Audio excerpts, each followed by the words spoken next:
Curiosity outweighed her grogginess, and she stumbled out of bed, wrapping her robe tightly around her. The chill in the air felt sharper than usual, but she brushed it off as her imagination. She picked up the receiver. "Hello?" Her voice wavered. Static crackled on the line, followed by a deep, raspy whisper. "You betrayed her, Sara. She's waiting." Sarah's heart slammed against her ribs. She gripped the phone tighter. "Who is this? What are you talking about?" The next morning, the caretaker found the grave undisturbed, save for a single, freshly drawn sketch lying atop the headstone. It depicted two girls, one smiling, the other screaming, as shadows consumed them both. The line went dead.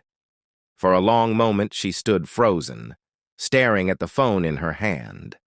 Her mind raced back to her teenage years, to the betrayal she thought she'd buried so deep it would never resurface.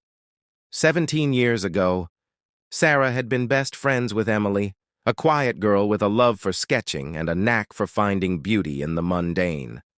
They were inseparable, until Sara's desire to fit in with the popular crowd led her to abandon Emily. Worse, she had spread a vicious rumor about her friend, accusing Emily of witchcraft. It was a lie meant to impress her new friends, but it spiraled out of control. The day after the rumor spread, Emily disappeared. Her parents moved away without explanation, leaving Sara to grapple with the guilt. She convinced herself it wasn't her fault, burying the memories beneath years of silence. But now, the voice on the phone brought it all rushing back. Unable to sleep, Sara spent the night Googling Emily's name, trying to find any trace of her. The search yielded nothing but dead ends. As dawn broke, Sara felt no closer to answers, only more haunted. When the phone rang again the following night at the same time, she hesitated before answering. "Hello?" This time there was no static. A girl's voice, cold and emotionless, whispered, "Why did you do it?" Sara's blood turned to ice. "Emily, is that you? Where are you?" "Come to the place where it all ended," the voice replied. Then, just like before, the line went dead. The place where it all ended. Sara knew exactly where that was.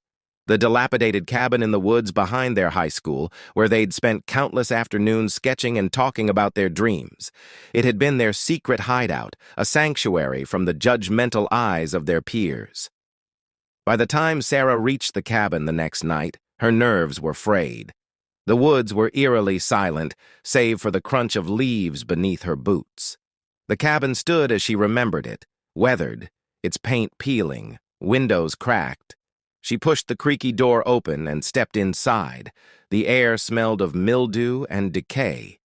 On the floor, surrounded by dust and cobwebs, was a notebook she instantly recognized as Emily's sketchbook. Sara's hands trembled as she picked it up. The first few pages were filled with beautiful, intricate drawings of nature. Then, the tone shifted. The drawings became darker, shadows with hollow eyes, figures that seemed to watch her. On the final page, there was a drawing of Sara herself, her face twisted in fear, with the words, "I trusted you," scrawled beneath. A sudden noise behind her made her whirl around. "Emily?" she called out, her voice cracking. The shadows seemed to shift, coalescing into the shape of a girl.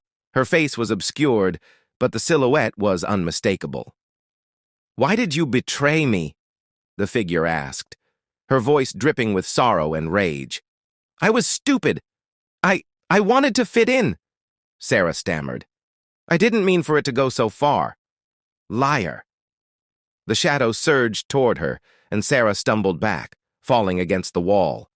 The cabin seemed to pulse with malevolent energy, the shadows growing thicker, darker. "Every night I waited for you to make it right," Emily's voice echoed around the room. "But you never came. You moved on. Forgot me." "I didn't forget you," Sara cried. "I was scared. I didn't know how to fix it." "Now you will." The shadows enveloped Sara, cold and suffocating. Memories of her betrayal played out around her like a cruel movie. Emily's tear-streaked face, the mocking laughter of Sara's new friends, the whispers in the school hallways. And then she saw Emily in the cabin, alone, crying as she drew picture after picture in her sketchbook. The scene changed. Emily standing on the edge of a bridge, her face pale, her eyes hollow. Sara screamed as Emily stepped forward, vanishing into the icy water below. When Sara awoke, she was lying on the floor of the cabin. The sketchbook was gone, and the shadows had receded. But the guilt weighed heavier than ever. She knew she couldn't undo the past, but she could try to make amends. The next morning, Sara tracked down Emily's parents. They were reluctant to speak to her, but when she mentioned Emily, their expressions softened. "She's been go,"